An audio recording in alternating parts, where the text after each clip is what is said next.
I'm really happy. I've just fixed the flush next door in my sister's house, the house that I own a quarter of, hence have to kind of manage it. But yeah, last year the toilet broke and I got someone to look at it and they said the whole part was broken and that I needed a whole part. So I spent like £70 on a part and then £50 on fixing it. And then a month later, the handle didn't work again and I just called someone else out.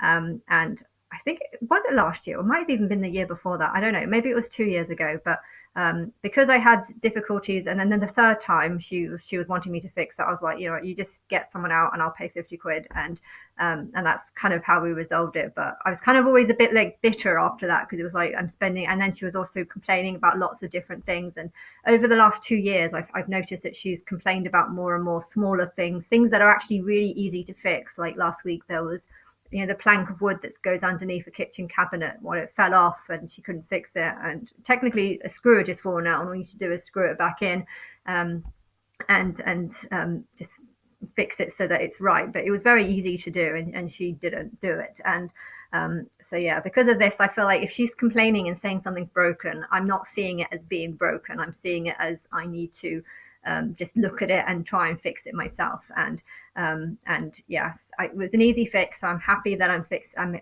able to fix it. And I don't understand why schools don't teach things like this. Teach people how to fix a flush, how to tighten a handle, how to know if something's broken. Teach people how to tighten something if there's a leak in the central heating system. Teach people how to reset a box. She's once said the central heating was broken and all she needed to do was reset the box, or there was the fire alarm broke, all you needed to do is change your battery. If schools can teach things like this, then flat owners shouldn't have to pester the land. Some of these things are just so easy to do, and she could fix it in like 10 minutes, and she didn't need to call me over to fix it. And I don't understand why schools aren't teaching things, basic things. There should be a fix it class where they learn how to fix um, daily appliances that you use, household appliances and stuff, and when to know when something is broken. And another thing, I came from to watch the Inside Out film, the Inside Out 2. This is Inside Out 1 because I've forgotten what happened in it, but it was a very good film.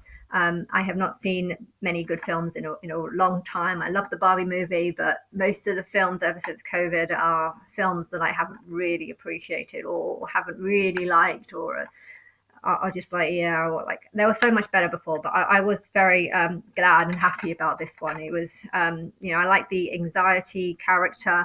A lot of people would say anxiety is a bad thing, but there's nothing wrong with having some anxiety, because it makes you worry, but it makes you, because you're worrying about something, you actually go off and fix it.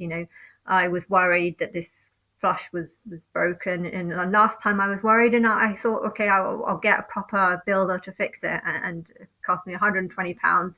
And a month later, again, it was broken again, and then I paid another £50 to get it fixed, and then still she was complaining, and now I'm just like, you know what?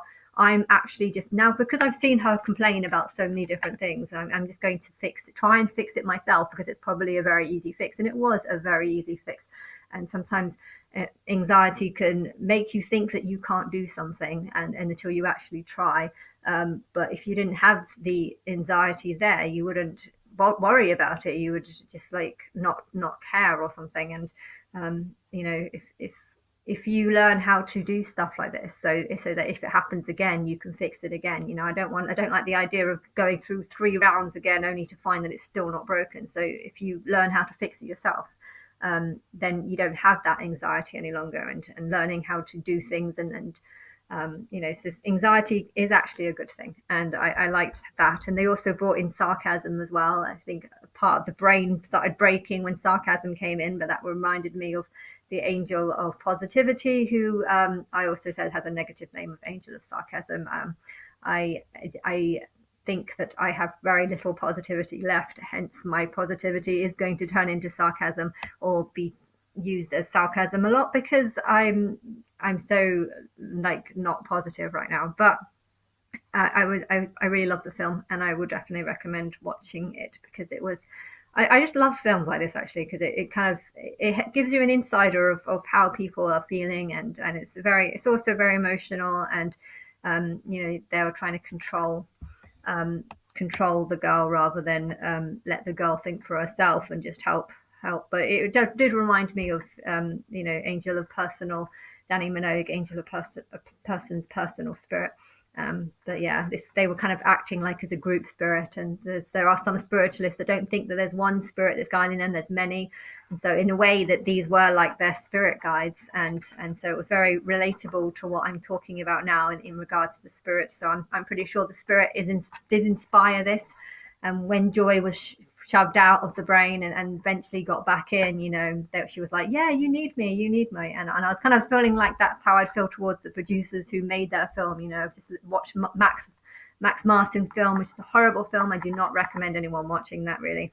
It's just sick and torture. And I don't know why anyone would enjoy watching a film like that or would want to watch a film like that. I think there's got to be something wrong with them if you would enjoy watching a film like that.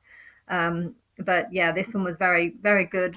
You can learn a lot from it, and it, when you learn something from something, it makes you feel good, and you leave the cinema feeling, I feel a little bit better. I feel a little bit smarter, and that's a really good feeling. But when you leave watching a film where just lots of people are torturing each other, I kind of was just thinking, who the hell would like this film? There's got to be something wrong with you if you like this film, and there's got to be something wrong with the people who made that film. Like that's kind of, I left feeling just like kind of sick from halfway watching that film. And my uncle saw that one as well. He said he walked out within the first 10 minutes, so he couldn't stand it either. But anyway,